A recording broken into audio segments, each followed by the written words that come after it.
how customers are taking back control of their technology roadmap, what ERP vendor roadmaps reveal about AI in 2026, and why some ECC customers are being told to spend over $100 million on an S/4HANA implementation.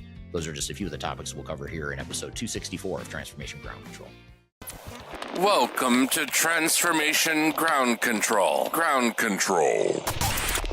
The podcast that covers everything related to digital transformation. Whether you're embarking on an ERP implementation, supply chain transformation, or any other business or digital transformation, this podcast is for you. 3, 2, 1. Ground control to Major Tom. Hello, welcome to Transformation Ground Control, episode number 264. This is the tech agnostic podcast that covers everything related to digital strategy, including the people, process, technology sides of change. Thanks for being here today. My name is Eric Kimberling. I'm the CEO at Third Stage Consulting. We're an independent tech agnostic consulting firm that helps clients throughout the world select and implement and recover from their digital transformations. Joining me, as always, is our co-host, Darian Chwialkowski. Darian, thanks for being here again today. Yeah, of course. Thanks for having me. I'm excited for today. Yes, we've got a fun episode planned for you here today. This is especially relevant if you are a ERP software customer who's trying to figure out what your path forward is and how to potentially regain control of your path forward rather than marching to the orders of a vendor dictated timeline. We're going to cover some topics here today that will dive into that in more detail. We'll start off with some social media questions. We'll get into some newsworthy topics around what ERP vendor roadmaps are revealing about AI in 2026. We'll also talk about how enterprise software faces AI-driven disruption. And then later in the show, we will have Eric Helmer from Rimini Street. He's the Chief Technology Officer at Rimini Street, which is a third-party ERP software support provider. He'll be on the show talking about how customers are using third-party support to take back control of their roadmap. So that'll be a great conversation if you're a legacy ERP software customer using SAP ECC or Microsoft Dynamics or J.D. Edwards PeopleSoft, one of these older versions of ERP software, and you're trying to figure out what your path forward looks like for maintenance and potential upgrades. We'll cover that with Eric from Rimini Street. And then later in the show, we'll give you a case study of a customer of ours or a client of ours at Third Stage that was using a perfectly fine version of ECC, and they were trying to be convinced by SAP to upgrade to S/4HANA with a $100 million price tag. So we'll talk about what that company chose to do and how they navigated that difficult decision and some of the pros and cons and trade-offs they were willing to make. So a lot to cover here today, but before we jump into all of that, what are some of the questions we've received here on social media, Darian? Yeah, the first question we have today is about software vendor contracts. So, Eric, software vendor contracts are one of the most daunting steps in any ERP selection. But should you approach your ERP vendor negotiation as a collaboration or a competition? Yeah, I think it's in some ways a bit of both. I mean, ideally you want it to be a collaboration, something that allows you to work with the vendor to take advantage of the technology they provide, but also making sure that you stick to your priorities and what your needs are. And so there's no reason it should turn into a competition, although sometimes it does. But I think that's where you've got to make sure as a buying customer that your own interest and the things you need as an organization win out in the end. Those should be that should be the top thing you consider. Yeah, definitely. That makes sense. Our next question today, I also found super interesting. So, Eric, obviously you talk a lot about SAP and how they're putting a lot of pressure on existing customers to migrate to S/4HANA. The question we got on LinkedIn is, if your current ERP still works for your business, at what point does vendor pressure become a reason to look elsewhere entirely? It's a good question, and I struggle with that because it's a big deal to go a completely different direction if you're using Microsoft or SAP or whatever your current software provider is. You know, if you can upgrade to a newer version from that same vendor, it's generally speaking going to be less disruptive than if you try to move an entirely different direction. So I think the threshold that you would need to clear to be able to justify a new potential system, I think that's the big deciding factor is, are you going to get materially more business value, or is it going to cost you materially less to justify that massive switch from one vendor to another? I do think, that's a short-term pain, though. I think you have to think longer term about the longer-term potential of what what does it mean in terms of vendor lock? Just because you stick with your current vendor, it might be easier in the short term, but it could actually create more of a vendor lock situation that's harder to get out of later. So you've got to think short term and long term about that. But I think generally speaking, we don't see as many customers today as we did, say, 10 or 20 years ago that are making wholesale changes. Like I'm going from Epicor to SAP, or I'm going from Infor to Epicor, I'm going from SAP to Microsoft. We're not seeing as many cross vendor switching as we had in the past. And I think a lot of that is because of the switching costs being so high. But I also think that's a risk for the industry longer term as well. Yeah, absolutely. That question actually kind of nicely leads us into our first newsworthy article today, which is all about ERP vendor roadmaps and what they reveal about AI in 2026. So to get right into this, a new analysis reveals that 2025 is the year AI shifted from being a bolt-on feature in ERP platforms to functioning more like an operating layer. And 2026 is shaping up to be the year that shift actually changes how finance and operations teams do their daily work. Across SAP, Oracle, Workday, and NetSuite, vendors are now deploying purpose-built agents, SAP Joule agents, and Workday's Illuminate agents among them, designed to assemble multi-step workflows and route them for human approval rather than just automating isolated tasks. ERP systems are also moving from static dashboards towards real-time narrative explanations of variances, reducing the need for offline spreadsheet analysis.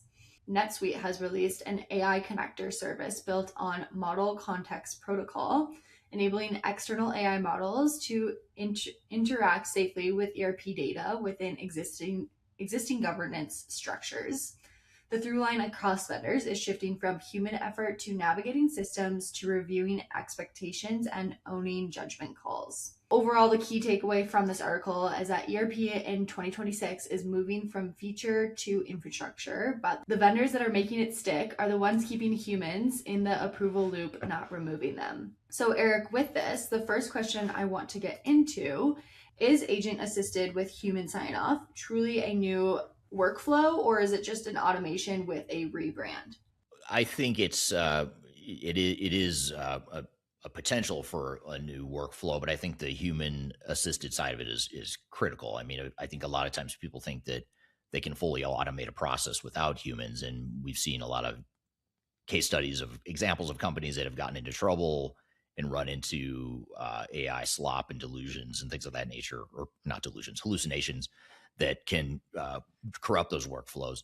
So I think that's why the human assisted piece of it is so important. So I think the key here, though, is to really carefully design and clearly design the workflow, the process, make sure it's tested, make sure that people understand it and that it's vetted before you scale and roll it out to broader teams. And that includes defining how people's jobs, roles, and expectations are all going to change too, because that's just as important, maybe even more important than the AI tool itself, is just making sure people understand how to use it and how the workflow should look in a human assisted AI driven workflow. Yeah, absolutely. A question I have with that is, how should CFOs evaluate AI claims from ERP vendors during the selection cycle right now? I think the biggest thing is if you can get specific use cases or case studies of what customers are using the software for to do. That's always pretty eye-opening. It's one thing to say, I've got all these AI agents that you could deploy and that could be used theoretically, versus a customer who says, we actually did deploy this functionality. Here's what we learned. Here's what worked. Here's what didn't.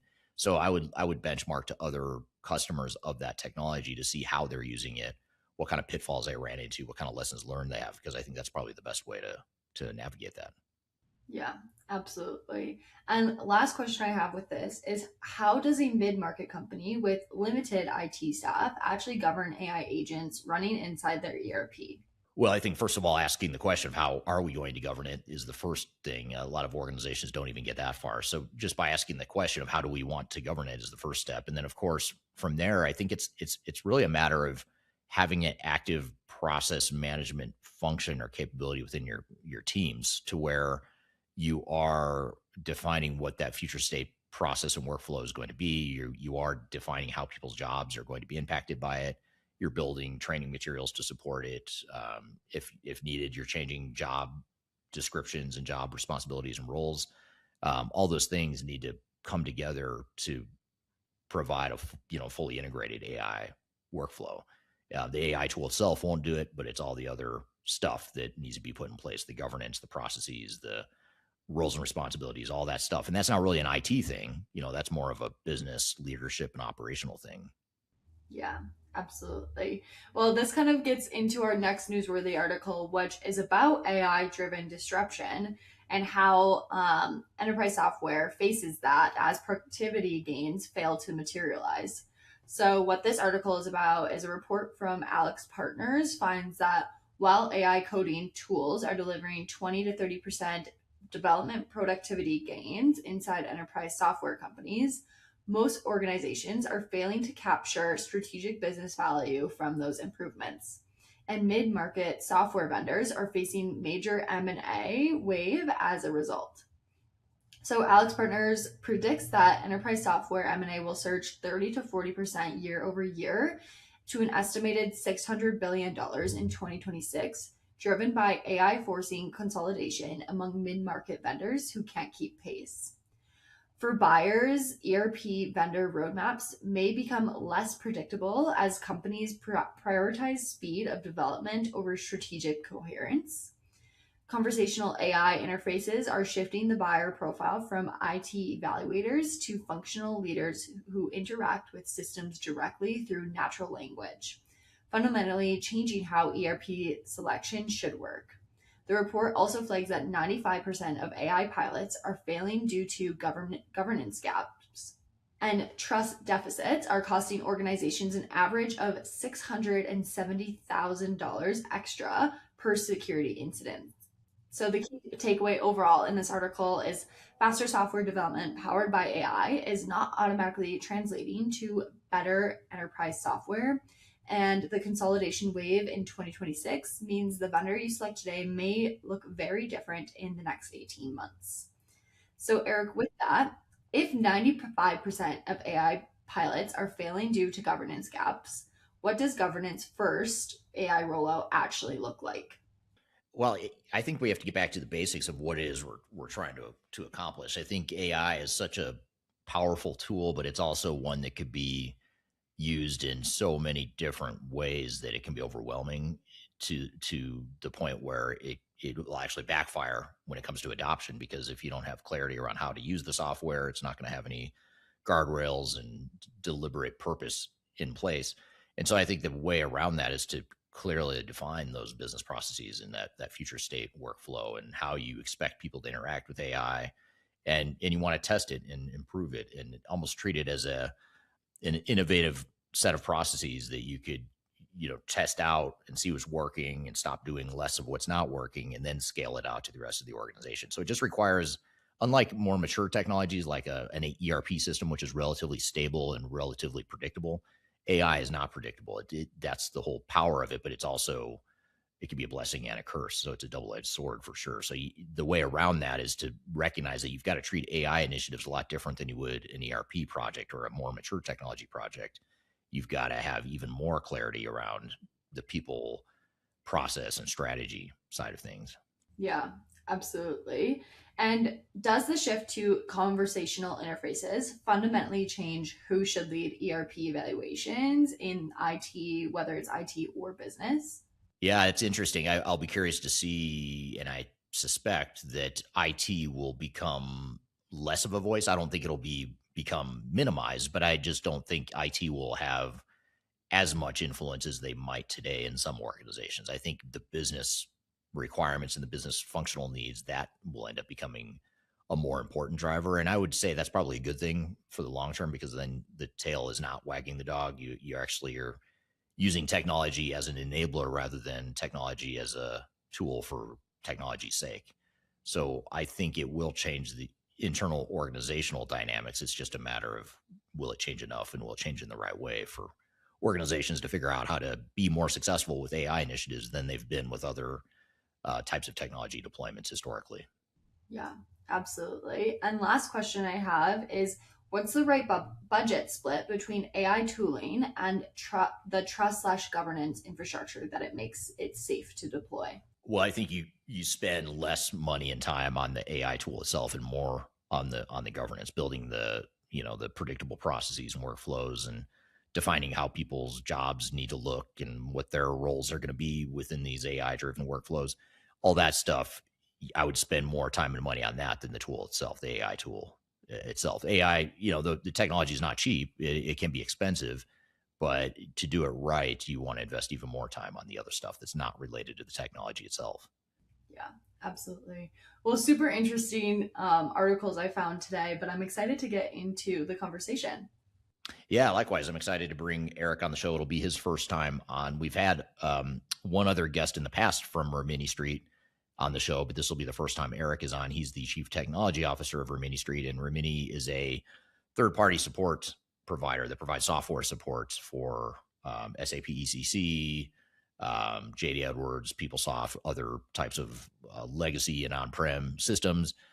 They provide a sort of a lifeline to give customers more of a runway to use their legacy systems while they try and figure out what they're going to do longer term with potential upgrades or changes to their technology stack. So we're going to bring him on the show. We'll talk about how companies throughout the world are using third-party support maintenance providers like them to take control or regain control of their technology roadmap. And then later in the show, we'll provide a case study from an actual client of ours. We'll redact the name of that client, but we'll talk about the specific client that was using a legacy version of SAP. ECC is the software they're using. They were told by SAP they needed to upgrade to S/4HANA. It was going to cost upwards of $100 million. And we'll tell you what the verdict was and how the customer navigated the pros and cons of that potential roadmap. So stick around. We've got a lot more to cover. We'll be back with more Transformation Ground Control.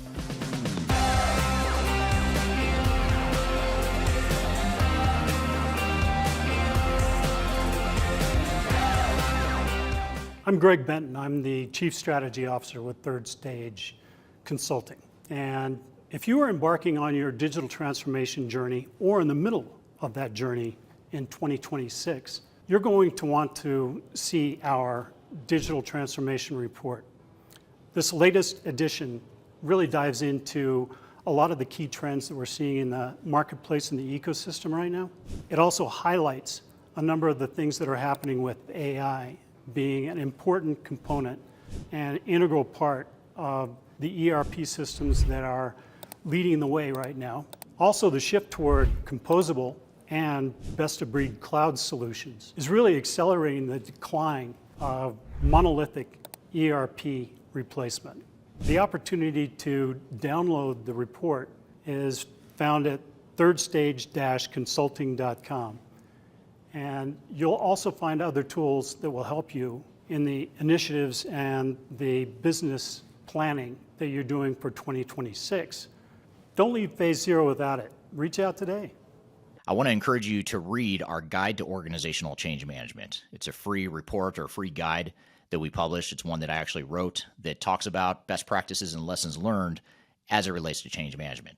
So as you know, on this podcast, we cover a lot of stuff related to the human sides of change, organizational change management, including training, communications, org design, all kinds of stuff as it relates to change management. So if you're trying to learn more about change management or you're looking for more direction and ideas on how to get started on your change management strategy and your overall journey, be sure to check out this guide. You can read it by scanning the QR code on the screen in front of you or in the links below for this particular podcast episode. You can find a link to take you to the page that will allow you to register to go ahead and download that and read it for free. So be sure to check it out. It's the Guide to Organizational Change Management, written by yours truly. I hope you enjoy it. Let me know what you think, and hope you enjoy the rest of this episode.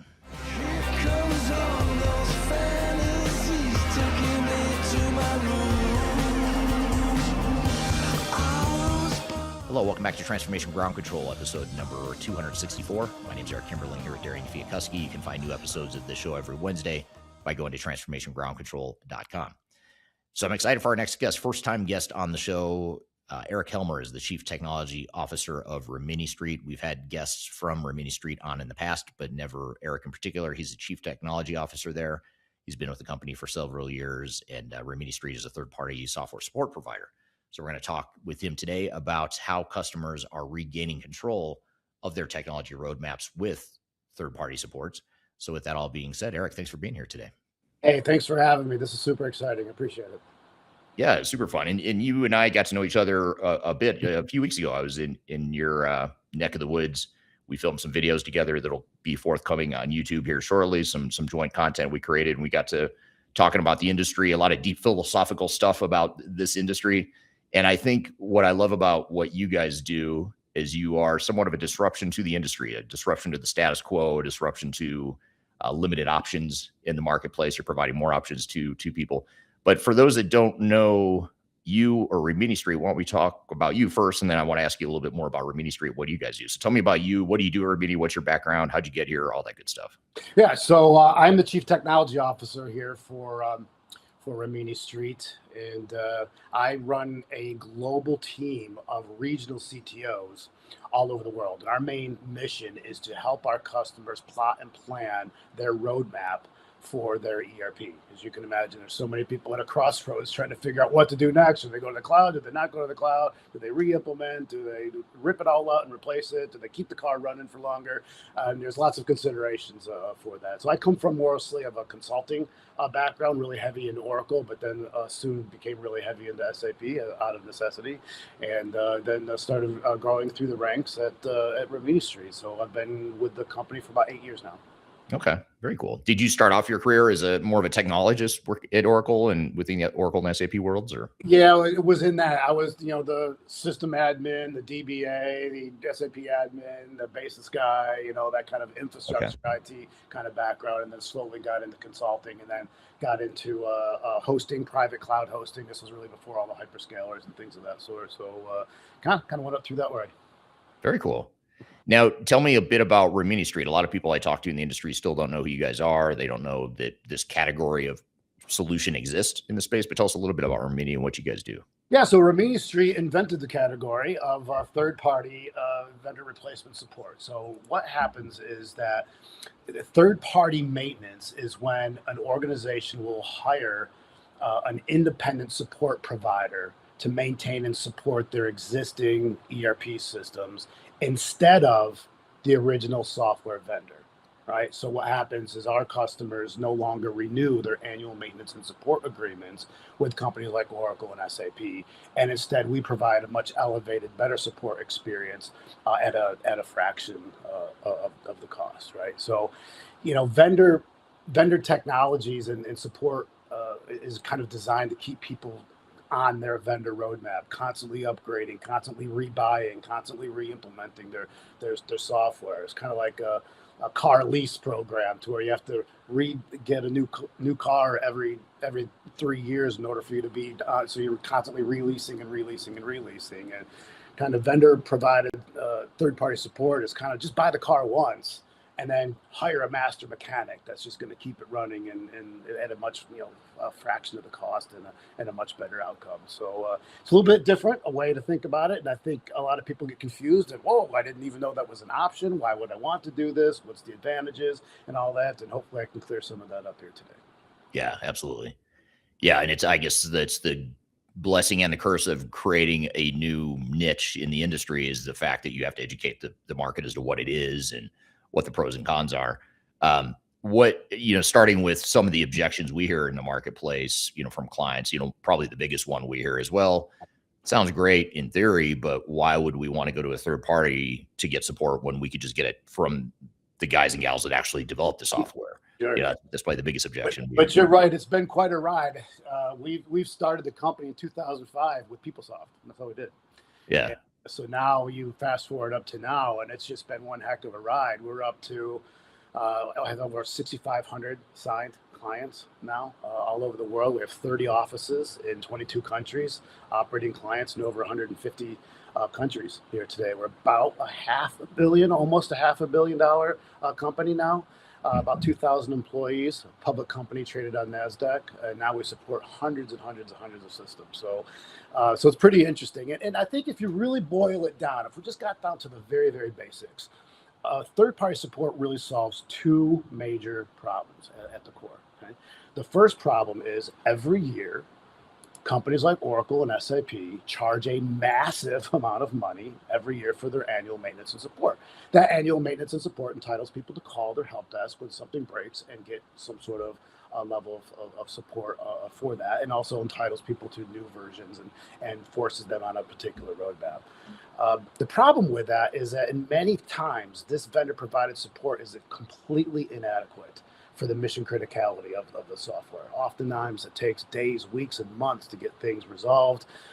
And just to think about it, most of the time when we call for a problem, we usually get a low-end engineer that's just typing in your problem into a knowledge base, and then they send you, a handful of documents and say, here, read through all that stuff and see if any of that stuff works. And if it doesn't work, give us a call back, and maybe then I'll escalate this to the next line engineer. So it's a lot of self-support. You're a lot of doing it yourself. It's not like they're logging into your environment and fixing that stuff. And, they don't support all the stuff that really does break, like your customizations and your ABAP code and your automations and your integrations. They don't support any of that stuff. So that problem that we solve is that problem. So we support all of those things. We log into our customer's environment. And when we have a high severity issue, we are logging in, or there's an engineer rolling up their sleeve, logging into that environment in about a minute and a half. All over the world, 24 hours a day, in almost any language that you can speak. And we all do that at typically between 50 and 90% off of what the vendors charge. So it's a basic get adequate level of support, but for a fraction of the cost. That's problem number one. Problem number two that we solve is that when you're under the vendor provided support, you're forced to do these upgrades. And now you've got to do these cloud re-implementations, lose your perpetual licenses, go into this locked-in subscription-based model, and you've got to do it by an end-of-life support date, right? So if you're not off by 2027, 2030, whatever that date is, then you're no longer going to be supported. So you're kind of forced into having to do these projects that in many cases just can't be justified from an ROI perspective, just to re-implement everything to have the same, similar, or even less functionality in which people have today. So it's a very difficult pill to swallow for a lot of folks. So we solve that problem. So when you relieve the vendor provided support and you entrust it to Rimini, you are no longer subject to that end of life support date. And we remove that threat, and we'll support you for as long as you want to be on the current existing system. If you want to move to the cloud, great. You can do it whenever you want, but you don't have to do it at the vendor supplied dictated date. You can do it, when it makes sense for your organization. So you take that power back in that relationship. You take back control of your own business-driven roadmap, and not be dictated to by these vendors that are forcing people to do these projects that they just don't want to do. So those are really two main advantages. Yeah, and what's interesting about your model too, and comparing it to the vendor, the software vendor model, is the software vendors have an inherent financial interest in seeing you move off maintenance for these legacy systems because they want you on the cloud version, the newest, latest, and greatest cloud version, so they get that annual recurring revenue.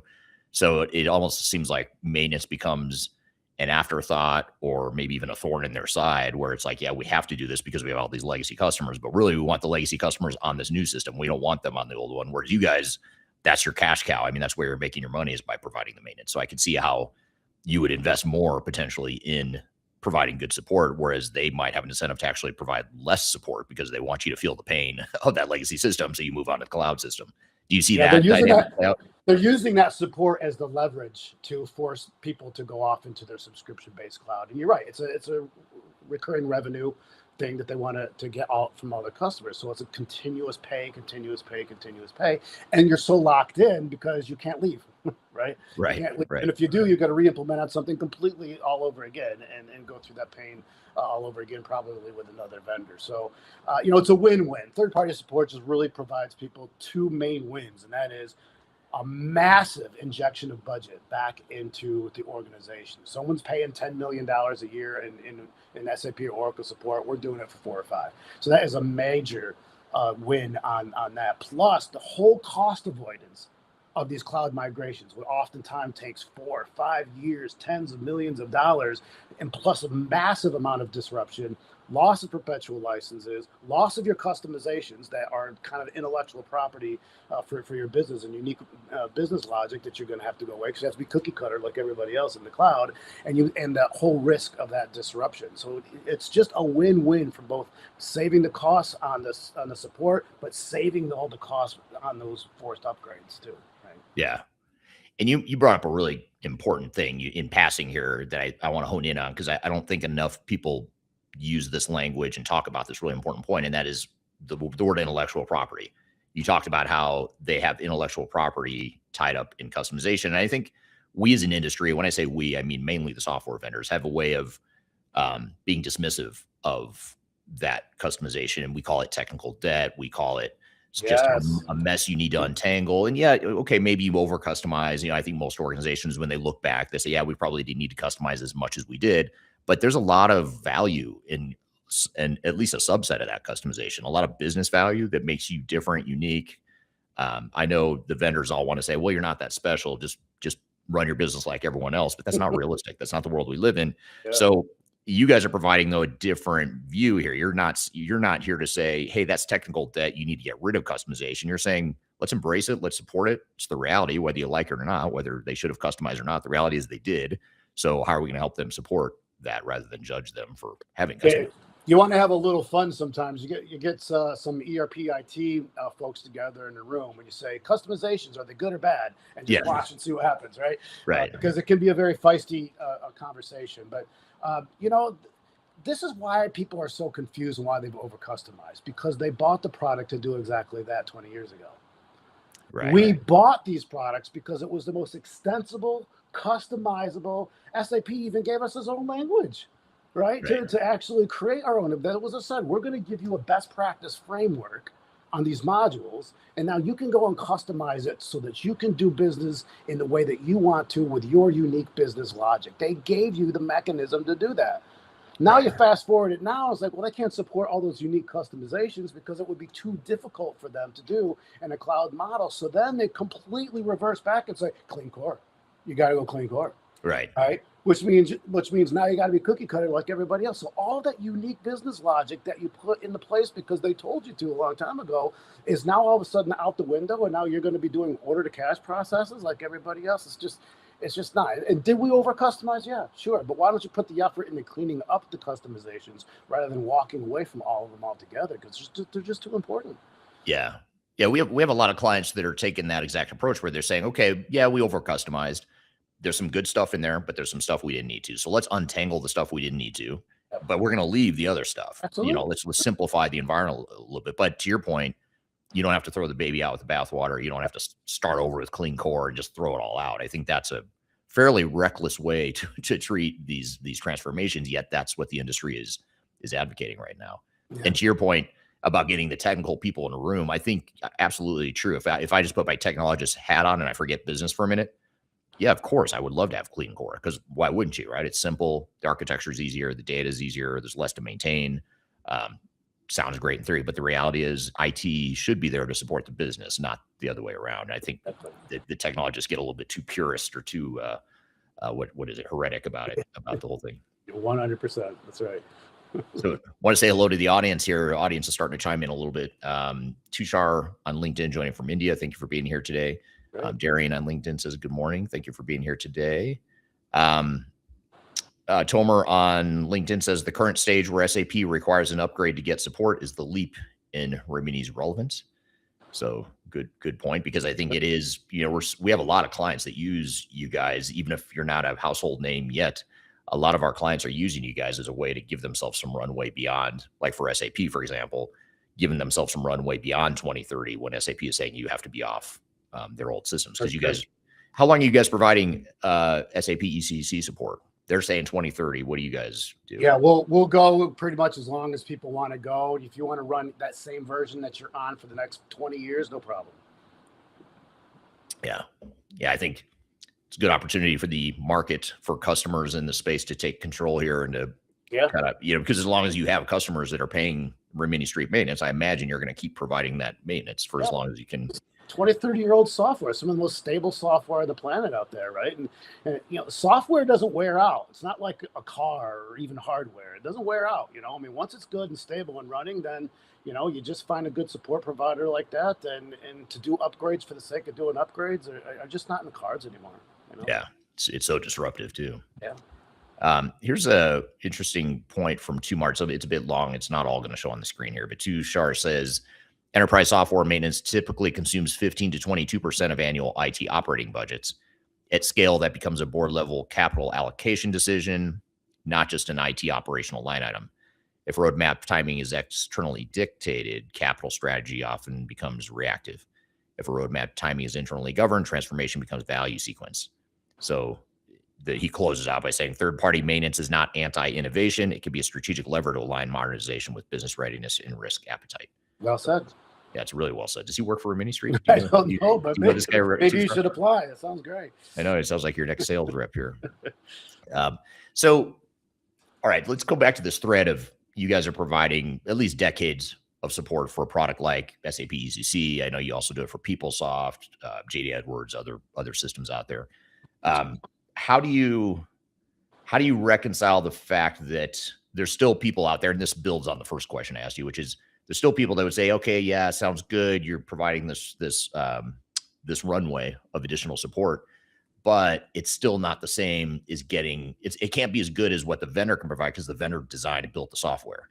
How do you find the resources? How do you build the competencies, that rivals that of a vendor? How would you answer that question? I think that is a very natural initial knee-jerk reaction when people think of even third party anything, right? Kind of has this, well, if it's the third party, it's the next level of quality rather than that first level. So you never really have to convince somebody for saving money. That's the easy part, right? That's not the hard part. The hard part is overcoming a perception that it's not as good, or there might be some sort of risk involved with leaving the mothership and going into the kind of this third party support. But when we do these workshops with folks, we go back through some of the ticket history and we see, and if anyone's been in this space as long as you and I have it, we know when you call these vendors for support, just how horrible it is to get that. And a lot of people just stop calling them because it's just not, they just do their own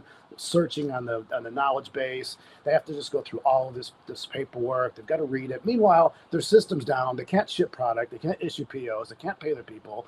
And they just can't play these games of back and forth of ticket updates and constantly trying to escalate to the next engineer. And then you start really taking a look at the financial damage caused by having these ERPs less than 100% up and available, right? So do you get the same support? Absolutely not. You get so much better support because we have a 90-second response time when we have a high severity ticket, and we log into our customer's environment and fix that problem right then and there. And plus, we do so much more than what the vendors do, right? We support all the customizations and automations. We do tax and legal and regulatory updates. We do how-to questions, performance tuning questions, all those kinds of things that come along with it. And then when people start looking at the risks associated with that downtime, the risks associated with cybersecurity being on vendor patches, the risks associated with being on those forced upgrade paths, they slowly start seeing that third-party support isn't the risk creator, it's the risk mitigator, and that they are at massive more risk with vendor-provided support than they would be. And why? Because they're not support companies. They're software creators. Right. Go to a support company to do support, go to the software creators to get the software. It's basically using the right vendor for the right outcomes at the right price. Right. Yeah, I would imagine if I'm an executive at any of these big guys, SAP, Microsoft, Oracle, I would love nothing more than all these legacy customers just to cancel their support contract and just migrate to the cloud. And I think the challenge there is that their economic interest is so hell-bent on getting customers there. That's right. That I imagine you guys are a bit of a thorn in their side because now you're giving this lifeline that they probably rather not see. A lifeline, that's right. I mean, all they're after is that lock-in. So what I tell people is beware the move-in special, right? Yeah. Because, like, when I had an apartment in college, I'd always try to get that apartment that had the first month's rent, for free because they know how difficult, TV or whatever. Because they know how difficult it is for you to move out, right? They lock you in. It's very difficult for you to leave. So when I question these procurement people who are taking victory laps around the parking lot because they squeeze the vendor for another 30% on year one, doesn't matter, because when it comes time for renewal and your rent is due, your rent's going up, and it's going up, and there's not much you're going to be able to do about it. So beware of those move-in specials, because I don't care if they give you the first year for free, you're still getting locked into something that is going to be continuously increasing. You're not going to be able to leave. Right. Yeah, very, very interesting. All right. So what about, I want to come back to another thought here, another thread. are there any other misconceptions you hear from executives about third party maintenance? I know we've covered a couple of them, but I imagine there's other objections or common concerns or questions that you hear from people as you're talking to them about this third party support option. Probably the biggest one that comes up is security, cybersecurity, right? Yeah. So when you get off of the vendor maintenance support, you're no longer entitled to the patches. So people say, well, shoot, if I don't patch, then I'm going to be vulnerable. If I'm vulnerable, I'm going to get hacked. I'm going to get hacked and get fired. Right? So it just all that flies through people's mind. But again, what you have to do the workshops and get down to what is really happening with the outdated patching model from these vendors, right?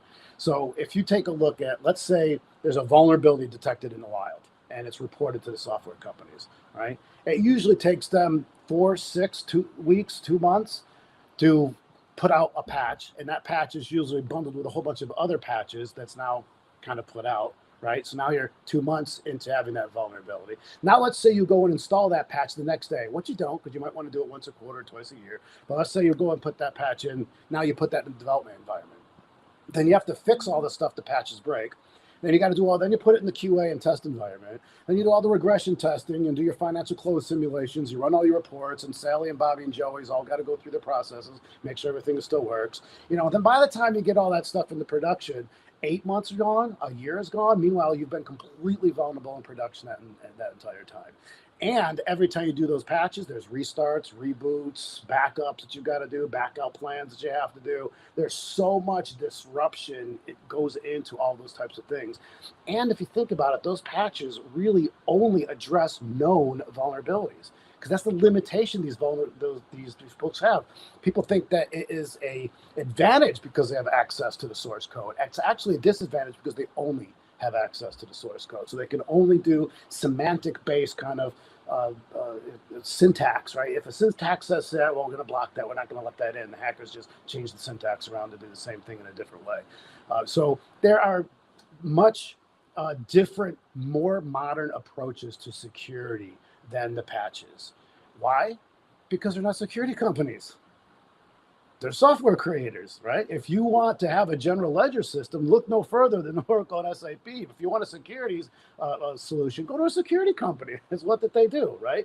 And it's not really rocket science, right? I mean, if you take a look at any ERP, the architecture, right? It's the 3 main architectures we've been describing ERPs forever, right? The web layer, the middleware layer, and the database layer. Every ERP most can be talked to in that layer. You protect that web layer, right? Which is all the HTTP traffic. You protect that middleware, which is Java, SOA, .NET, ASP, the kind of the heavy lifting that's in there, and then the database layer, right? And there's great protections out there that protect against known and unknown vulnerabilities through rules-based engines. So I can just create a rule, drop it in, and boom, all of my databases are updated like that. No restarts, no reboots, no regression testing, no downtime, no disruption, and it protects against unknown vulnerabilities too. So I don't have to protect against a particular SQL injection attack, for example. I can protect against all SQL injection attacks because they all have this kind of a framework. And you can't do that at the source code level. You have to do that at the point of entry, right? And so it's just so much better ways to do that even though that these software solutions from a security perspective can have that incremental cost, it actually becomes much less expensive than going through these constant patch cycles and being vulnerable for that entire time by the time they actually get it into production, right? So we need it's much more modern. But we had to do that 20 years ago and maybe even 10 years ago. But today, the security methodologies are just so much more advanced. Yeah. Yeah. And there's, we had a client recently that is running ECC, and they had a cybersecurity breach in their legacy environment. And so the board was very concerned about cybersecurity, as a lot of people are. And they said, hey, based on the cybersecurity breach, we need to upgrade to S4HANA. And it was going to be about a $75 million price tag. And so there were some executives on the team, though, saying, wait, hold on, that seems a little extreme just to address the cybersecurity risk. And so they hired us. We came in, did an assessment. And then as you dig into it, you find, well, it wasn't an SAP security breach. It was actually through a third-party bolt-on. It was backdoor into ECC. So, and then you start peeling back the layers of the onion and thinking, okay, it wasn't really it wasn't an SAP ECC cybersecurity issue. It was a third-party breach. Second of all, you don't need to spend $75 million on an S4HANA implementation to address Yeah. the cybersecurity concern or risk that you have. And it sounds like Common- what you're saying. Common misconception, the upgrade's going to be better security. No, Yeah. not necessarily, right? I just saw an article, it was like 2 days ago. I saw this article that was talking about the volume of attempted cybersecurity attacks on SAP and I believe it was Microsoft. I think they looked into these two environments in particular, SAP and Microsoft infrastructure, and they showed just an exponential increase in the attempts on hacking, because now you're consolidating all these high value targets into one, into a consolidated cloud infrastructure environment. So now they're becoming even more appealing for cybersecurities and hackers and things of that nature. So I question whether or not that's even true, that you're somehow having superiority from a cybersecurity perspective. I think you might actually have more risk in some ways. Well, but because you have no visibility. Patching doesn't give you any visibility. You just put the patches in, you hope it did what it said it was going to do. Right. You don't know if it did. You don't know if it mitigated the risk or the vulnerability, and you have no visibility into the attack surface. So you don't know how many attacks did we attempt to get today? How many did we block today? So there's no observability. There's no other information you have in there other than you're patched, and that's all you know. So the effectiveness of the program is just questionable as well, right? Yeah, very interesting. So Tomer, your future sales rep for Rimini Street, lives in Israel. He says good evening from Israel. So thanks for being here today, Tomer. Thanks. Piercy's joining from South Africa on LinkedIn. So thanks for joining here today. And then Darian has a question on LinkedIn. She says, at what point does a vendor's roadmap stop aligning with the customer's business roadmap? Maybe I'll reframe that a little bit and just ask, is this the typical customer that comes to Rimini Street and says, hey, the vendor's roadmap of upgrading just doesn't fit what we want, and we still see the value in our legacy system, therefore we're going to hire you guys to help provide that third-party support? Or what's your average customer situation or problem statement, when they come to you guys? Simple. It's ROI. That's all it is. You have to take a look at the cost associated with the upgrade and why you're going to do it. Right? Right. And I do not allow people to say, so I can get on the latest and greatest. That's not a business reason. I don't allow people to say, so I can get all the new features and functionality. That's not a business problem, right? So if there are actual functions that is in that new version that you want, because remember, it seems like every time we do an upgrade, it's like Christmas morning. We don't know what we get, right? Did we get the cool remote control car, or did we get the pair of socks? Right. And of all the new features and functionality, we didn't ask for any of that.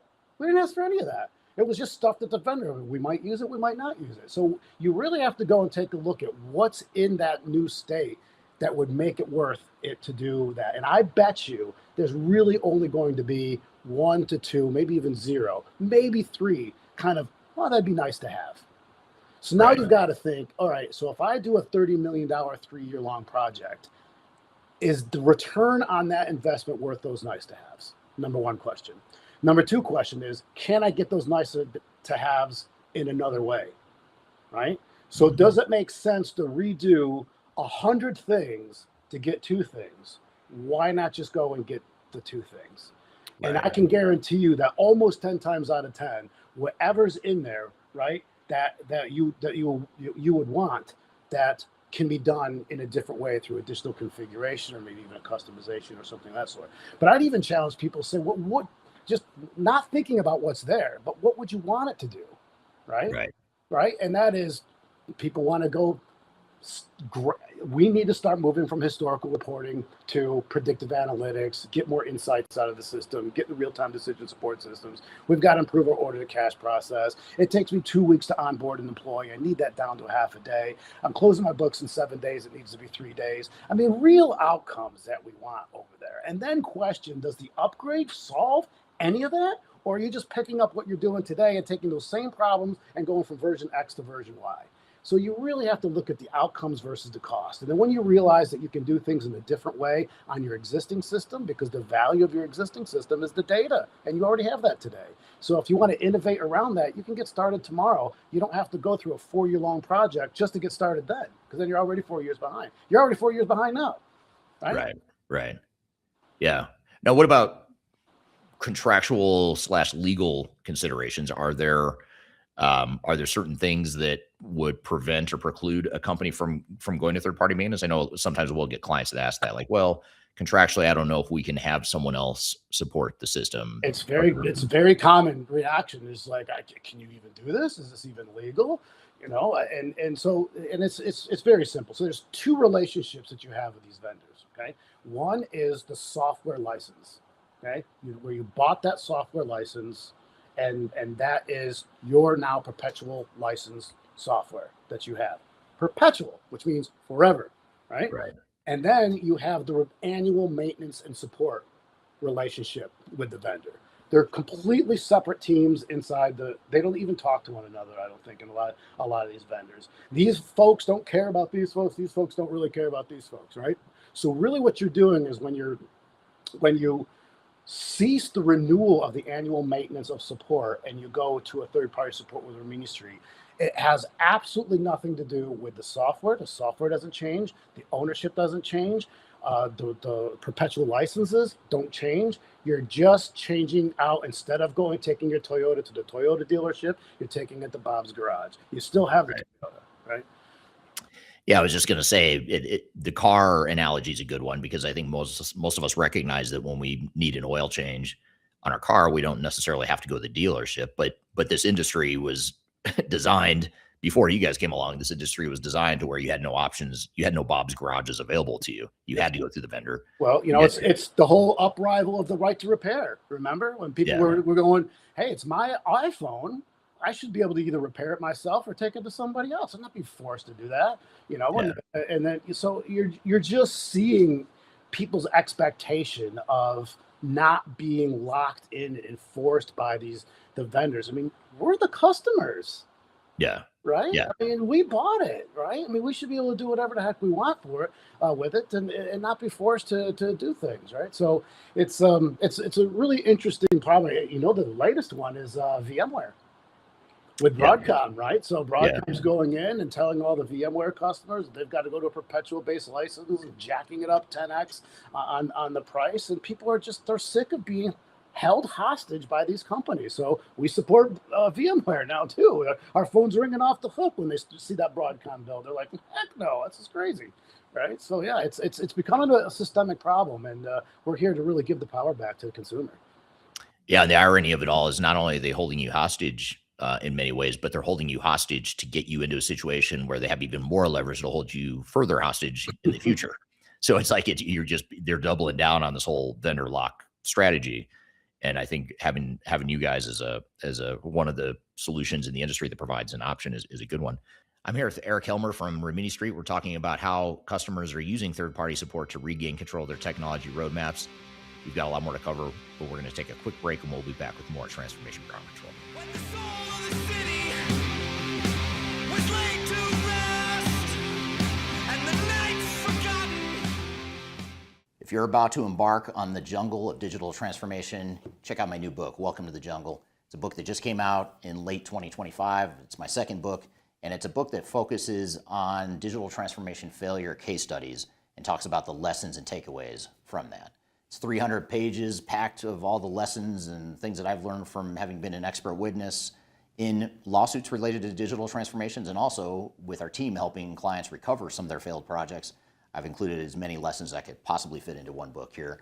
You can read this book. You can order it anywhere in the world in hard copy format, which is this format here. You can get it in paperback. You can also get it electronically as well. Scan the QR code right here or go to the links below for your copy. Hope you enjoy it. Let me know what you think. Are you looking for ways to promote your product or service to enterprise technology decision makers and influencers throughout the world, like the ones who listen to this podcast? Major Tom Productions creates media, events, and influencer marketing for B2B technology providers. Our productions are exciting, educational, disruptive, and effective. Most importantly, they create results. Our content is unlike any other in this industry, engaging, influential, and trusted by technology buyers and influencers throughout the world. Each month, our productions reach hundreds of thousands of targeted buyers and decision makers who trust and engage with our honest and tech-agnostic content.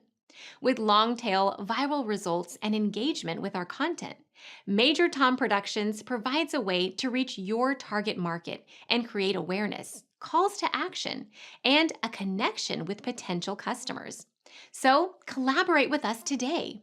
Learn how we can feature your product or service on podcasts such as Transformation Ground Control, Journey to S4 HANA, and Journey to Dynamics 365. We can also feature your brand on our YouTube channel called Digital Transformation with Eric Kimberling, which boasts over 100,000 subscribers and over 2 million video views per year. You can also participate in our in-person events, including our Digital Stratosphere Conference. Contact us today to learn more. We can tailor a marketing campaign that works for you. We look forward to helping more people learn more about and become engaged with your brand.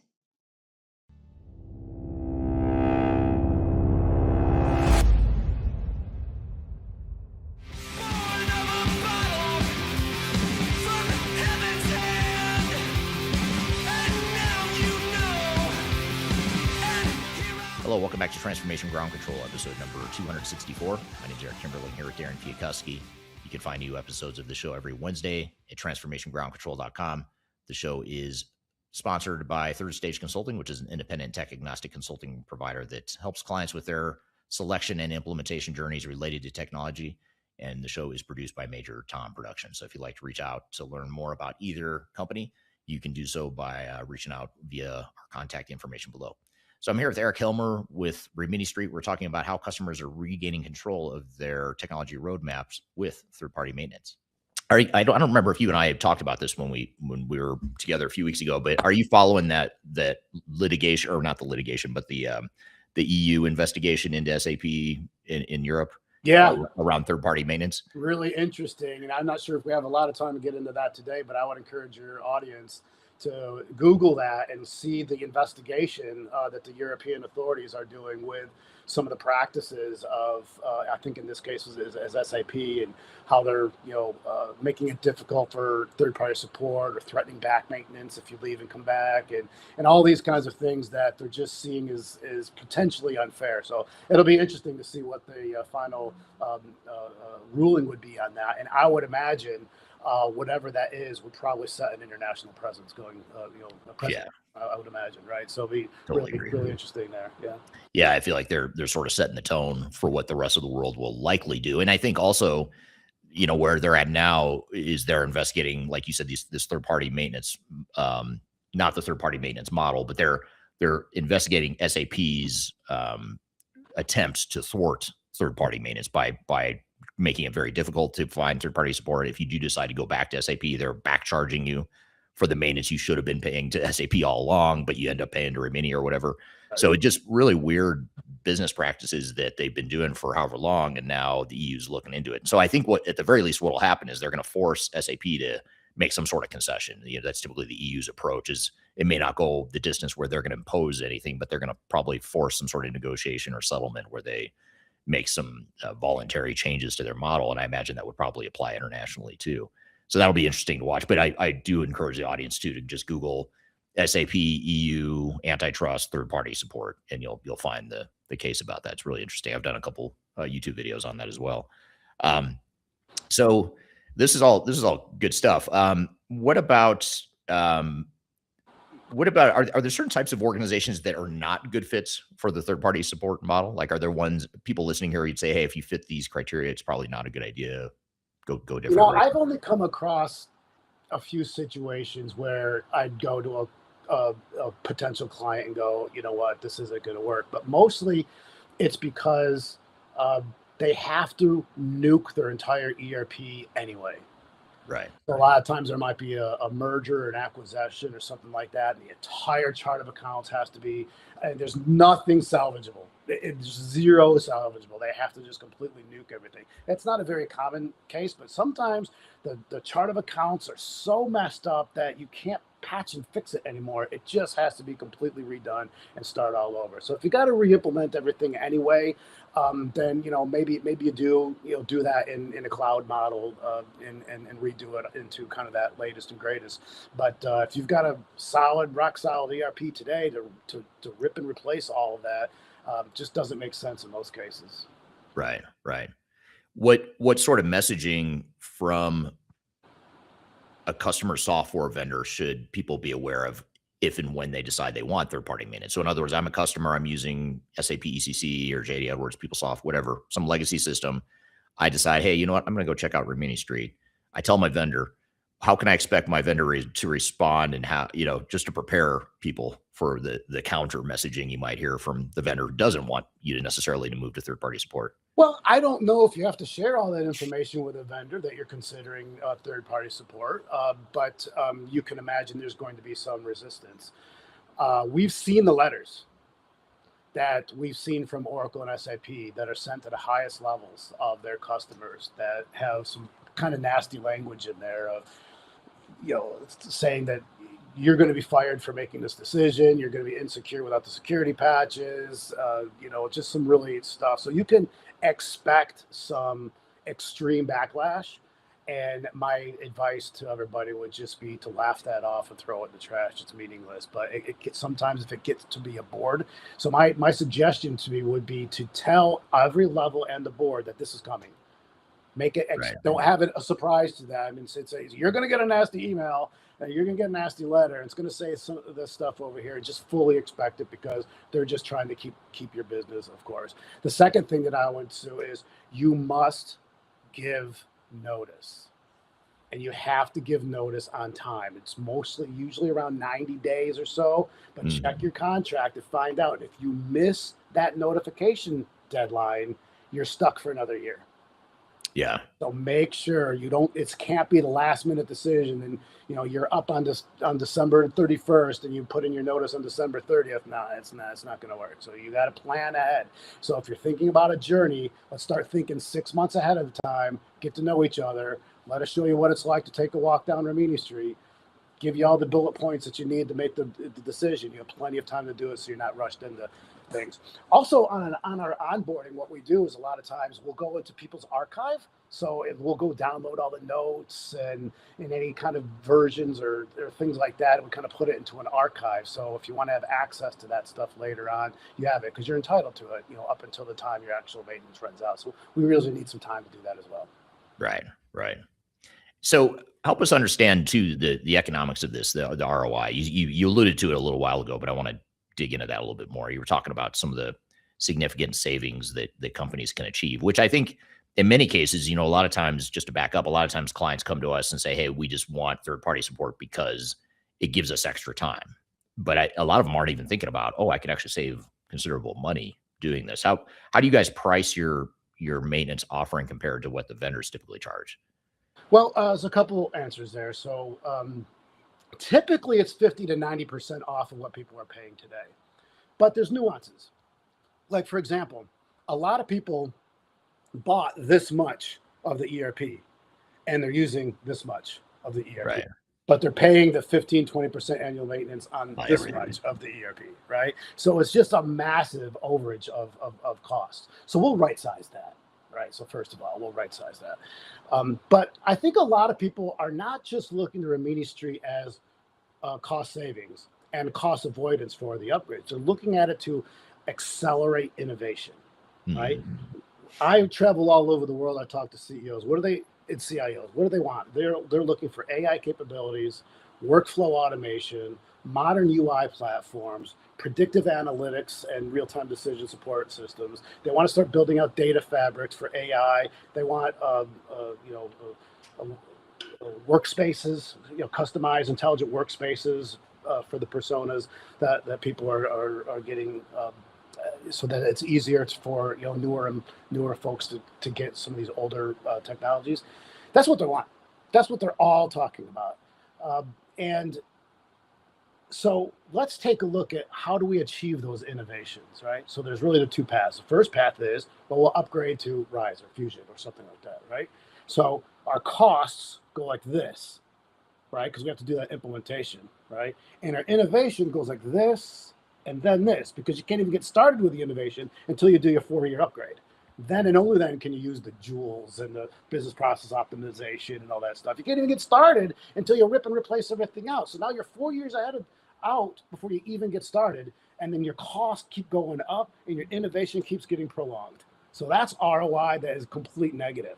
Now let's look at the opposite. The opposite is you come to Rimini Street, right? And you can get started with your innovation today. So now your innovation goes like this, but your budget stays the same. Right. Right. So it's a complete opposite of the ROI. And then people, and as people are looking into the workflow and they're looking into predictive and they're looking at the AI and they're looking at the decision support systems, let's think of the value of the ERP in that equation. Right? Mhm. Where does ERP and AI intersect? Right? Right. And to me, the value of the ERP in this quest for AI is the data. It's the data in that system. There's 20 years of data in there. Supplier data, HR data, finance data, marketing data, all these kinds of things that are in there. You can't buy that data, right? It's unique data to you, right? And if you do an upgrade of that data, it's the same data that you've upgraded now in a different version, and you still have the same asset. So the asset that you need today, you already have. It's the data. Get started tomorrow. Let's go get our data orchestration layer on there. Let's go get our data fabric on there. Let's go plug and play all these modernizations around that core system. Let's stop thinking about that ERP as a center of the universe that everything revolves around. Instead, the data fabric and orchestration layer is the center of the universe, and the ERP is just a simple data source like anything else. And let's ingest that into an AI model and do stuff that matters. And because we cannot do these 4-year implementations because the rest of the world has moved on to no-code, low-code platforms. Yeah. And that's the reason why, because these vendors are still in hundreds of millions of lines of heavy compiled code, which is the reason why it takes so long even to do the most incremental upgrade. So with these no-code, low-code platforms, I'm doing intelligent dashboards, I'm doing workflow automation, I'm doing business process optimization in weeks and months. Right? Not years and years and years. So people are coming to Rimini Street to shield themselves from that forced upgrade and accelerate innovation on the same budget that they have today. Yeah. Yeah. We have a client that this just jogged my memory on this, but we had a client recently that's a big construction company, and they multi-billion-dollar company. They were running SAP ECC, and they were on a multi-year journey. They had done a bunch of acquisitions, and it took them years to implement ECC, and they had just finished their last of the phases of the rollout about 3 years ago. And so they had a 7-year business case horizon, where it's like, okay, 7 years to get the ROI and the payback and everything on the ECC investment. But of course, before that last implementation was even done, SAP was already knocking on the door saying, hey, guess what? It's time for an S/4HANA upgrade. Yeah. And, CIO saying, wait, hold on. We haven't even realized the value from the first implementation we just finished. Now you're telling us we've got to upgrade again. And to your point, I think this is where a lot of us aren't thinking ahead to the future. You're right. These multi-year transformations that you do once every 20 years, I think those days are long gone. Or if you're stuck in that model, you're that to me is technical debt. That's being stuck in the past. Well, I mean, look, we've seen the movie before, right? It was R3. Oh, the whole world's going to change with R3, and then it was like, oh no, it's HANA. You gotta buy this whole thing and restart all over again with HANA. And you're like, okay, finally do that. And then it was like, oh, it's HANA Enterprise Cloud. You got to go to that now, right? And then we go into this. Now it's Rise. What's the next one? What's the next one? And by the time you do this one, what's the next one after that they're going to get you for? I mean, we've seen all this stuff before, but you're right. And I think the world of agentic AI has created an event that has caused the decline of the monolithic ERP, right? It's completely killed the monolith. And we're already seeing it, right? We're already seeing people taking HR out and putting that in the Workday, and CRM out and putting that in the Salesforce. We're decomposing the ERP in favor of more best fit solutions.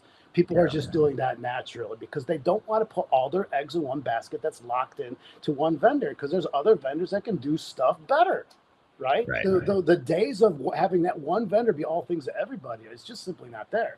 And what's nice, by putting a data fabric on top of that and extracting the user interface layer from that, as an IT person now, I can manipulate anything of the plumbing down to lead. I don't want Workday here anymore. I'm going to bring in ADP for that. I'm going to bring in this. I'm going to bring that. And I can do anything with that, not being locked into one provider and having zero change management at the user level, because I've abstracted all that. But now I can change the plumbing to have best fit solutions that's going to give me the best outcomes in the most cost effective way, because we can glue them all together now. The data integration problem that we had 20 years ago have been solved. Things are playing nice with each other now. And if not, we'll get a piece of software that forces them to, right? So it's just a different layer right now. And I think the days of, hey, what kind of shop are you? You're either an Oracle, IBM, Microsoft, or a SAP shop, it's just not. There's no one's just that one shop anymore. So it is now time to start thinking of outcomes, not products, not vendors, but outcomes, and going and finding the right ones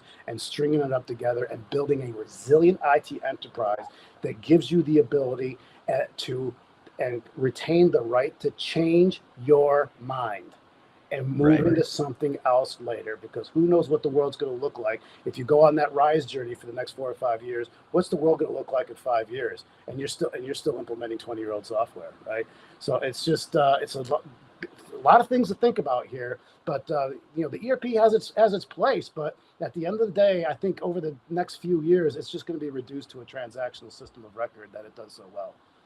Yeah, that's the big debate in the industry right now, is what will ERP be in the future? Will it be a glorified database that's just a system of record, or will it continue to be a potential source of innovation and that sort of thing? And I think jury's still out on that, but I think the good news with what you guys are doing is you're providing immediate innovation rather than having to wait for a full-blown multi-year cloud implementation to then maybe, just maybe, you'll get to take advantage of AI and some of their cool innovation. Yeah. And you'd be able to take advantage, and it's only going to be in that ERP. Right. But that's the problem, right? I mean, people today have hundreds of systems. And every single one of those vendors of those hundreds of systems are all saying, upgrade to my latest version if you want AI. And it's just not feasible. Right.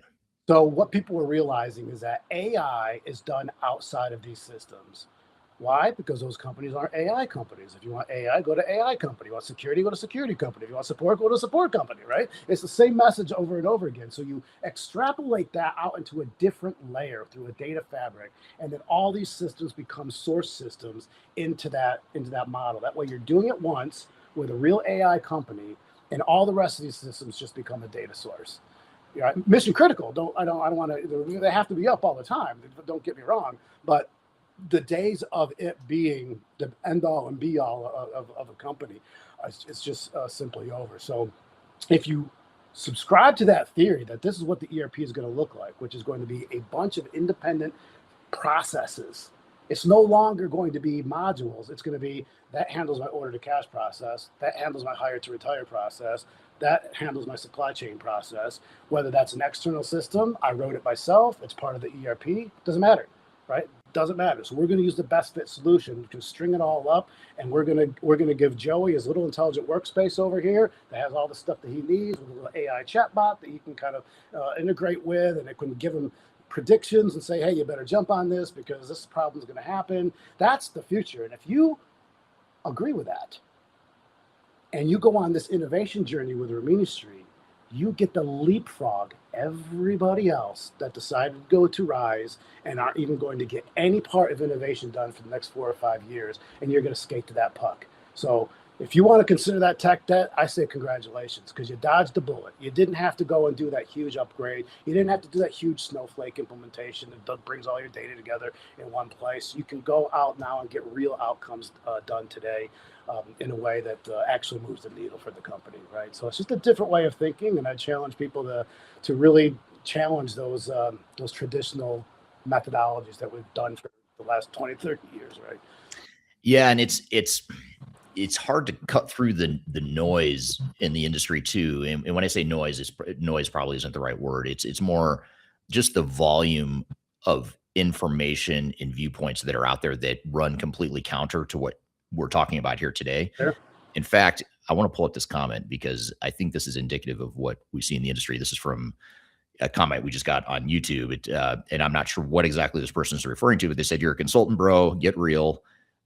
You should play nice." And when I saw this comment, I'm not sure if this is what the person meant, but I feel like there's times in this industry, and I'm curious to see what you think, Eric.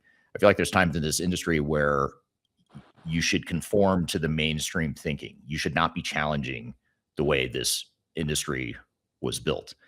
And in fact, I'm writing a book right now about this, about the systemic breakdowns in this industry and how that's the root cause of why there's so many failures. But I think a lot of it is this groupthink of like, if I'm part of the SAP ecosystem, and I work for one of the big four consultancies, I work for an industry analyst firm, or if I work for SAP directly, you've got hundreds of thousands of people out there. They're drinking the Kool-Aid saying third-party support sucks. You should just forget that technical debt, move to S/4HANA, get the innovation, towing the company line. So, voices like Rimini, you guys aren't a tiny company, but do you find that it's hard to compete with the megaphone that the big incumbent vendor communities have, if that makes sense? Like, because you have so many people parroting the same stuff that's gotten us into the same problems and challenges and failure points and all that stuff over decades. And now you've got, you've got this. So sometimes, sometimes it is because, people have been in this industry for a long time, right? And I was in the industry, right? I did like what everybody else did. We upgrade every 3 years. This is what we do, and this is the vendor roadmap, and that's just how we kept our jobs. Right? It's what we did. But I think the interesting thing about Rimini Street is that we are able to show people that they have options. And I know you may not want to believe me, but we are really agnostic, because it doesn't matter if someone decides to go to S4 or Rise or Fusion, because we do managed services and consulting as well on those platforms. So if people are on that journey already, we'll happily embrace that, and we can provide products and services on those new platforms. But I think that we would be remiss to not challenge traditional thinking so that people know that they have options, and challenge why they want to do these. Look, everybody else in the ecosystem wants people to make as much change as possible. The hardware companies, the big SIs, the software programs, they all want you to do all these upgrades because everybody gets fed along the way. Rimini Street is the only one who's coming in saying, do you really need to? Maybe you don't. Maybe you can go spend money on other stuff that matters and moves the needle for your company, and you may not do that. So to me, it's not a consulting. It's not a means to an end. It's just like, hey, the time is different now. Things are different now. Technology is different now, and you have an option. And the best thing at the end of the day is use some of our calculators. Look at how much it's going to cost to move to something like Rise or Fusion. Look at what the ROI is going to be, and see what my favorite metric is, and that is year payback. Do you get year payback in year 1 or 2? Okay, maybe it's worth it. Do you get year payback in year 20? Hang on, maybe we should think about other ways of getting the outcomes that we want in different ways. So to me, it's agnostic. I'm playing nice with everybody, but I'm playing nice mostly with our customers to give them all of the options they have available to make the best decision for them. Right. Yeah. Now, you talked about some of the international presence you guys have before we went live here today. You were talking about some of the international travel you have coming up. Tell us a little bit about your international operations. Where does the support reside? Where do your customers reside? Just tell us a little bit about the reach geographically. Yeah, so we are all over the world. We have engineers all over the world. We have, but we do have some central centers in Kuala Lumpur and some in India, but they're actually all over in Europe, all over. Big contingency in Latin America and Sao Paulo, Brazil. So we're all over because we have to be a 24-hour company, 7 days a week. So again, we have 30 offices in 22 countries. We have a lot of remote engineers as well that work out of their house. That are ex-consultants or ex-Oracle or ex-SAP that want to get off the road for that. Our breakout is about half of our revenue comes from North America. Okay? And then the rest of it is made up. We got about 30% in Asia Pac, about 15% in EMEA, and then probably 5 or 10% on kind of the rest of the world. So, and we're quite diversified in almost every industry. We have a lot in telecommunications and manufacturing and retail operations because those are a lot of high volume, low margin business. It's very competitive, so they're trying to save as much pennies as possible, along the way. Just folks all over. Yeah. So I do a lot of events. I'm kind of a spokesperson for the company. So I'm a keynote at Gartner events and IDC events. We host different kind of events around the world that we call Street Smart events, where they're like little mini conferences where we bring our customers and prospects together and kind of talk about the issues of the day. Because to be honest, people don't know who to believe anymore. They just don't know who to believe anymore. So it's best for us to get our customers and prospects together and let them talk amongst each other about what they're doing in this. How are they pushing back? Are they drinking the Kool-Aid? Should they do this? And bring people together. Let them have their own forum to think about things in a way and develop some peer relationships and a trust network, because it's just so noisy out there, as you said. So we're trying to do everything we possibly can just to spread the word of what options people have. And they can make the best decisions that they want. But where I don't find it acceptable is not knowing your options, right? Yeah, exactly. Yeah. And I think that's, do you still run into a lot of people that aren't familiar with the third-party support model? I mean, I know people that contact you, obviously they know, but yeah. Well, it's interesting because, like I said, I do a lot of Gartner events, right? And I like to poll people as they kind of walk through the conferences. Have you heard of Rimini Street? And many haven't. Many just don't know that third-party support is an option. They didn't even know about it. And then they go through that initial knee-jerk reaction. When I tell them what we do, they have that initial knee-jerk reaction of like, "Whoa, can I even do this? Is this legal? What about security? What about this?" So there's initial natural tendencies for people to kind of question it until they really understand the whole thing. And usually that takes a few meetings, a few workshops, a few calculators, a few analysis of ticket history and things like that to let people, maybe a couple reference calls to talk about some of our other customers and their experience with us. And then we eventually get that over the line. So pretty interesting. And really the forced upgrades that are looming, especially in the world of SAP right now, is really accelerating the conversation, because many people, even if they got started today, they'll never make the deadline. They'll never, right? Yeah. So it's just a tough situation for everybody right now. Yeah. What's your recommendation then, just to bring this all full circle? What's your recommendation to anyone who's just trying to figure out what their options are, whether it's third-party support or just trying to figure out what their roadmap forward can or should be? My big thing is, please try to do everything you can to take the emotion, the loyalty, and the alliances out and boil it down to a science program, right? A science problem, right? I know it seems daunting, and that's the bad news. And there's a lot of options, and that's also the bad news. But the good news is it's finite. Right? It's not like an unlimited amount of options, right? You either run the car for a little bit longer, you go to the software vendor's cloud, or you rip the whole thing all out and take everything to Workday. There's only a few options that you have out there, and now boil it down to a math problem of cost versus ROI and the year payback. What are you going to get out of this? And it's got to be down to dollars and cents. It can't be, well, this is part of our IT 2.0 initiative for next year. None of that stuff means anything, right? You've got to say, how does it impact the bottom line of the business?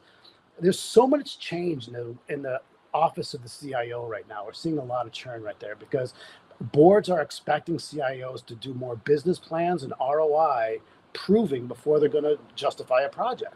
They're not allowing CIOs to go in there and say, well, it's year 3, it's time for that upgrade again, I need my 20 million. That's just not flying anymore, right? So they've got to justify projects through how it's going to impact the bottom line of the business, take market share from competitors, get better analytics, reduce risk profiles, increase margins, increase sales. There's got to be towards some sort of business initiative. As you said, the IT has to support the business, right? They're not just going in there saying, I need a budget to let me do whatever I want to do. So we're seeing a lot of old CIOs struggling to put those business cases together, those ROI. So they're bringing in other folks in there that can think a little bit differently and have more of a business hat, so that they can help drive the bottom line. Right. All right. Thank you, Eric. Great conversation. Really appreciate your time here today. Appreciate the audience questions. We've got a lot more to cover. We're going to debrief from this conversation, and then we'll actually share with you a video clip, case study of a customer of ours, a client of ours that recently was trying to navigate the decision of whether or not to shift from a legacy version of SAP onto S4HANA. And it's a great case study and a good series of lessons learned for any company that's trying to navigate a potential change to their ERP system, even if it's not SAP. So be sure to stick around. We're going to get to all that and more when we come back from a quick break. We'll be back with more Transformation Ground Control. I met her in a club down in Old Soho, where you drink champagne and it tastes like Coca-Cola. C-O-L-A. If you're leading a digital transformation or ERP initiative and you want to avoid the costly mistakes that most organizations make, that's where Third Stage Consulting comes in. We are an independent and technology advisory firm, meaning that we don't sell software, we don't take commissions from vendors. Our only job is to protect your interests and be on your side. We help executives and project teams plan, deliver, and recover digital transformations and ERP projects, reducing risk, improving adoption, and delivering real business value. If you want clarity before you commit to your digital strategy, or if something feels off track to you, feel free to reach out to us at thirdstage-consulting.com, and my team and I would be happy to help. The last thing you want to have happen is for your digital transformation to end up in court. I've been doing this for 20 years and I have seen everything. My name is Marcus Harris. I'm a software and technology attorney focusing my practice on drafting and negotiating software-related contracts and litigating software disputes across the country. Feel free to reach out to us at taftlaw.com. We'd love to talk to you about the litigation process and what you can expect.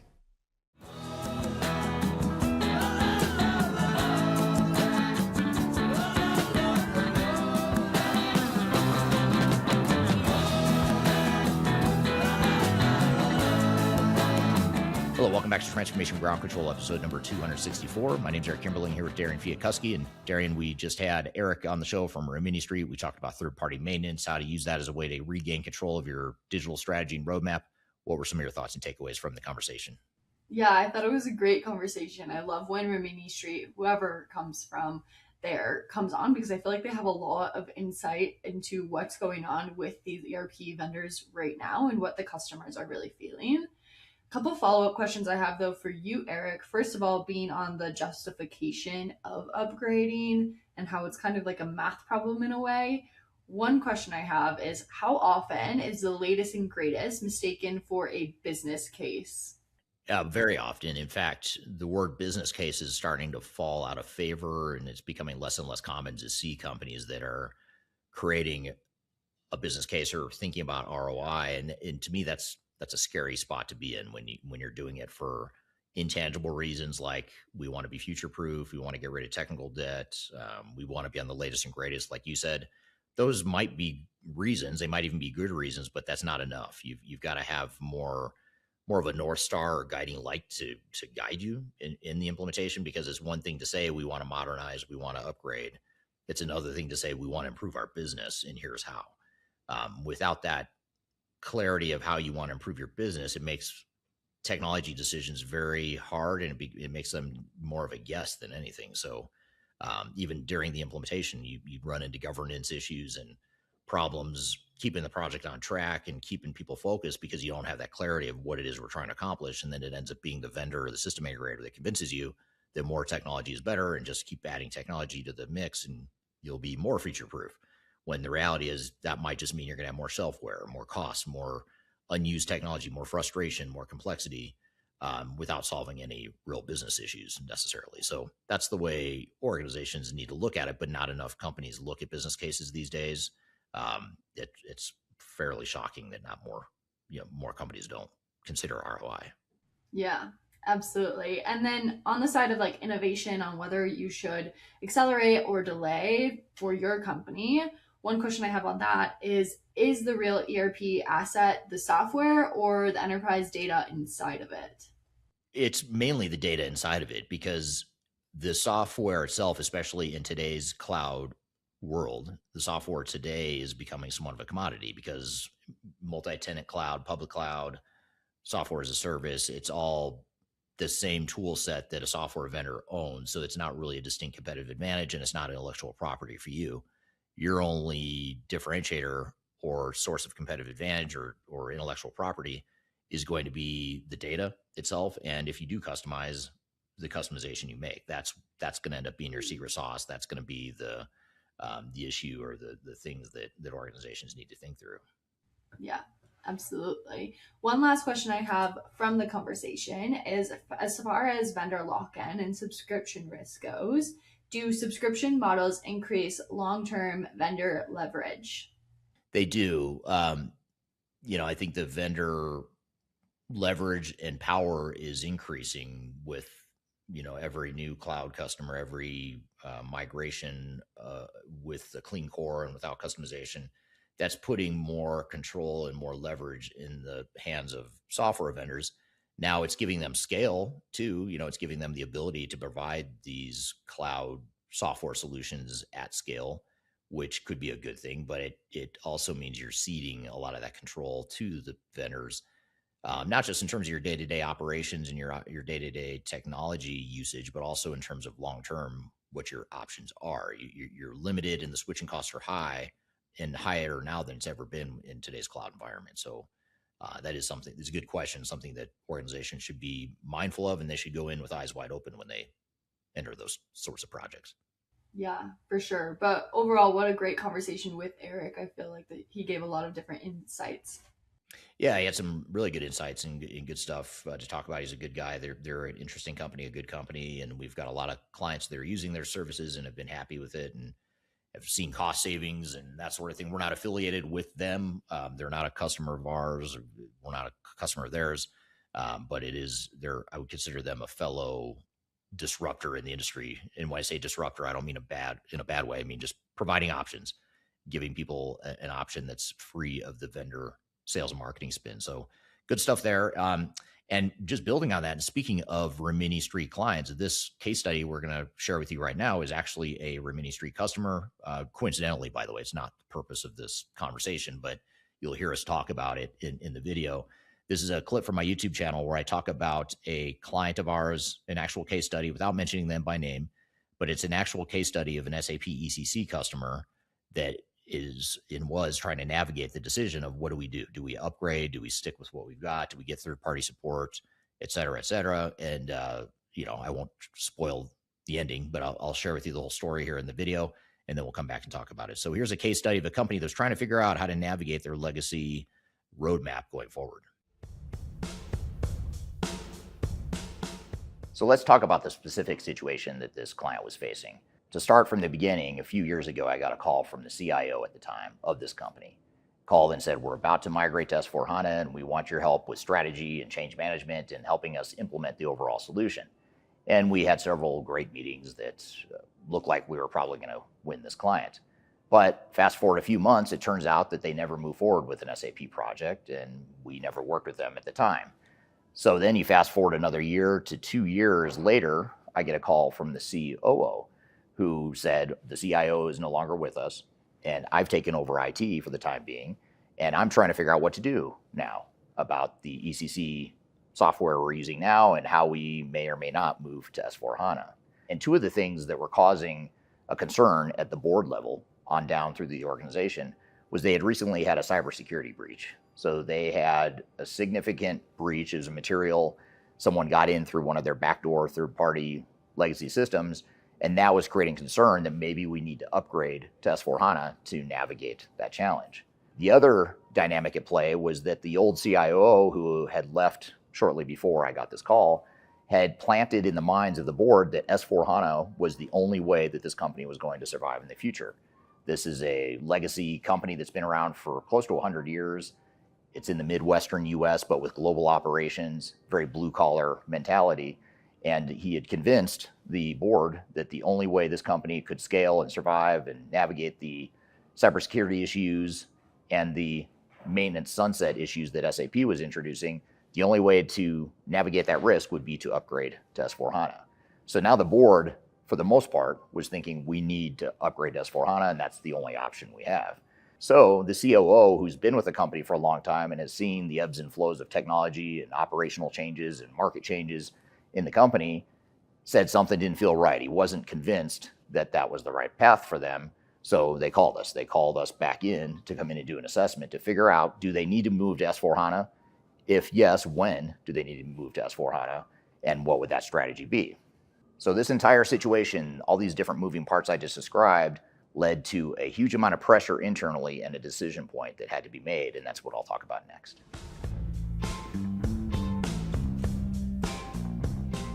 So this all created a significant amount of pressure within this organization. The CIO came in as a new resource, very credible resource, someone who's very experienced, knew SAP very well, had a lot of experience with SAP, and pushed very hard to move forward with an S/4HANA implementation. So much so that it actually reminded me of an expert witness case I had years ago where someone got sued, who was a CIO, they got sued for getting kickbacks from the software vendor as a result of making decisions on behalf of the company. Now, I'm not saying that happened here, but it did remind me of that case because he was so adamant about wanting to move forward with S/4HANA. And he did a really good job selling the concept of S/4HANA to the board, and he also did a really good job selling the risks of not moving to S/4HANA. So he really hit home the things that the board was worried about. They were worried about cybersecurity. They're worried about not being able to take advantage of AI. They're worried that the S/4HANA maintenance was going to run out through SAP by 2030. So all these things added up to a board who said, we've got to do something. We can't expose ourselves to this sort of risk. But what this person did not do, the CIO did not do, is he did not adequately lay out the risks and the problems and also the alternatives they had to navigate those same risks, but at a much lower price tag and a much lower risk profile. And what's really interesting about this case too, is that not the entire board is unanimously on board with making this change. But despite the fact that some of the board members had a bad experience with S/4HANA implementations at other companies that they had been board members of, they still wanted to move forward with the project because they thought that was their best and only option. The good news is that they had other options that they hadn't considered, and that's what I'll talk about next.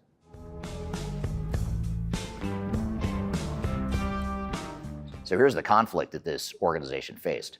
The CIO had planted seeds of doubt with the board that they could possibly succeed and continue with ECC. They believed, because of him, that they had no choice but to move to S/4HANA. You also had the fact that cybersecurity was an issue. You had the fact that S/4HANA maintenance was running out on SAP, and those are all concerns of the board. But the COO, who reached out to me after the CIO departed the company, said something didn't feel quite right, and he really questioned the value and the purpose of investing close to $100 million on an S/4HANA upgrade.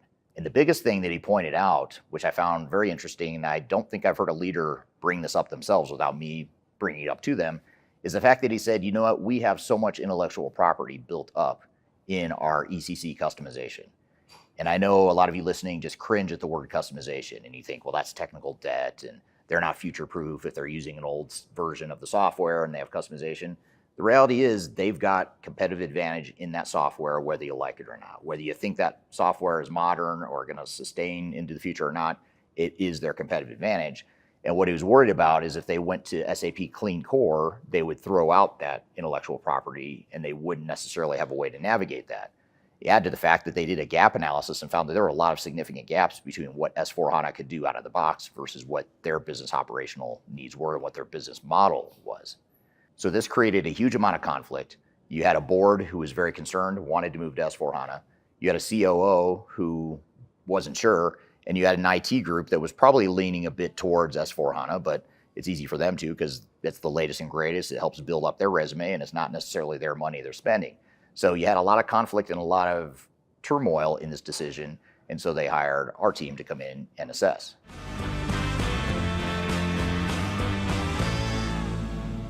So despite this tension and this conflict and these differing opinions of what to do about their current SAP ECC environment, the resolution that they agreed on and what we recommended to the organization was to stick with ECC for now. Not forever, but just for now. In the meantime, get third-party SAP support to buy a lifeline until 2040. Get some third-party cybersecurity tools to address the board's cybersecurity concerns. That's not something you need S/4HANA for. You can do that with third-party tools. And by the way, the system that was the culprit of the cybersecurity breach that they experienced with ECC had nothing to do with ECC. The hacker had gotten in through a third-party regulatory system that they had to use. They got in through that system to access ECC. So even with S/4HANA, you're still not going to be able to stop nefarious behavior just because you've upgraded to a new system when there's third-party software involved. So they looked at ways that they could use third-party cybersecurity tools. And the way they left it with the board was we will check in on an annual basis to see how things are going. And at some point in the future, we will probably need to go ahead and make that move to S4HANA. But in the meantime, the way they looked at it was it makes sense to stick with ECC and use that $100 million that they just saved by not moving to S4HANA. They could reinvest that in factories or new product development, new employees, strategic initiatives, other things that will actually help grow their business with a much lower risk profile than an ERP implementation. So that was a clip from my YouTube channel where we talk about a SAP customer that was trying to figure out how to navigate the forced upgrade or the potential forced upgrade from ECC to S4HANA, which is a very relevant conversation, even if you're not an SAP customer. If you're a Microsoft customer, you're facing the same thing. If you're on Oracle, you're probably facing the same thing. Even Epic or Infor and some of the other software vendors out there that historically were on-prem. If you're using one of those legacy systems, you're probably under some pressure now to move to the cloud or move to the latest and greatest. So it's a very relevant conversation, case study for lots of organizations, even outside of SAP. But what were some of your thoughts and takeaways from that, Darian? Yeah, I thought the video was really, really interesting in my opinion. I found it really interesting about the security breach because that really triggered the urgency to migrate, but it really had nothing to do with ECC. Like the hacker entered through third-party system, meaning S4HANA wouldn't have prevented it anyways. So I found that part super interesting. With that, is third-party SAP support often pitched as a bridge, but what are the real risks of leaning on it too long? Yeah, we didn't get into that in the conversation. That, in hindsight, that's a great question for him or for a third-party support customer. You do run the risk if we're still talking about this 10 years from now and you're still on the current version of the software and you're getting that third-party support, it might be fine. But at some point, you've got to say, all right, it's we bought ourselves some runway, but now we're just flat out in a situation where we're in a bind because over time, what happens, even if Rimini Street can and will provide support beyond, say, 10 years from now, which I think is their stated goal, is to provide support for SAP and some of these other legacy systems at least through 2040. And they would likely extend that. But even if they do extend that, you have to start wondering, like, are we going to be able to find resources that still know that software, that older version of the software? It's going to be harder and harder over time to find people that know it and that can support it. So even companies like Rimini Street might struggle 10, 15, 20 years from now. But I also think by then, most companies will have moved on to something else, and Rimini will probably be providing support for other types of technologies going forward based on how things evolve in the market. So I think it's something to be aware of. I just think that as long as you're doing it on your timeline, it's whatever you need to do, you need to do, right? And we have customers still to this day that come to us, not as often as we used to, but still occasionally you get that customer who's been on the same mainframe application for 40 years. And I'm not saying keep your ERP system for 40 years, but you know what? The lights are on, the company's running, they're successful. Yes, it's janky. Yes, it's hard to maintain and it's risky, but in some ways you obviously have to look at the risk of maintaining an old system versus the risk of going through a transformation, which has its own risks. You have to look at both. And most organizations will just look at the risk of not having the latest and greatest technology and support to go with it without considering the fact that actually it could be more risk to go through a transformation in some cases. So you've got to assess both. And at some point when that risk profile makes sense for you to go through an upgrade, maybe it's because you have the right resources now, you've got the right focus, the technology has gotten old enough that now you need to do something, then at some point the ROI starts to make sense and you can move forward. But I think the key is to do it on your time frame, not necessarily on a technology roadmap time frame. Yeah, absolutely. One last question I have today on this topic is, what would you say to board members who knew S4HANA had failed at other companies they served, but it still felt like it was the only option?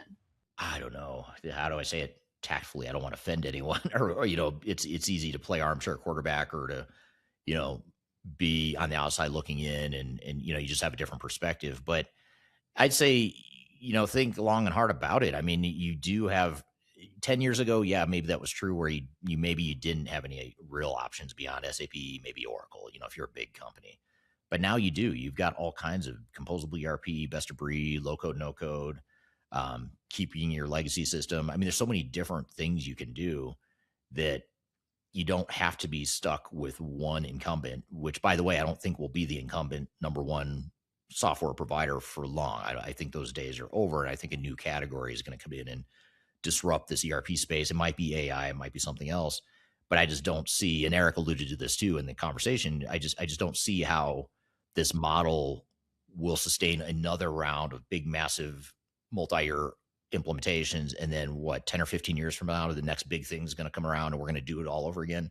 I just think those days are over, to where now there's just so many different lighter, lower cost, lower risk options out there that companies are going to start to gravitate towards that, rather than thinking they have to spend tens of millions of dollars on a big, massive ERP implementation every time they want to, or feel like they need to make the change. So my advice to board members, leaders would be, think long and hard and understand what the risks are, and be sure you make a deliberate, educated decision, an objective decision before you move forward.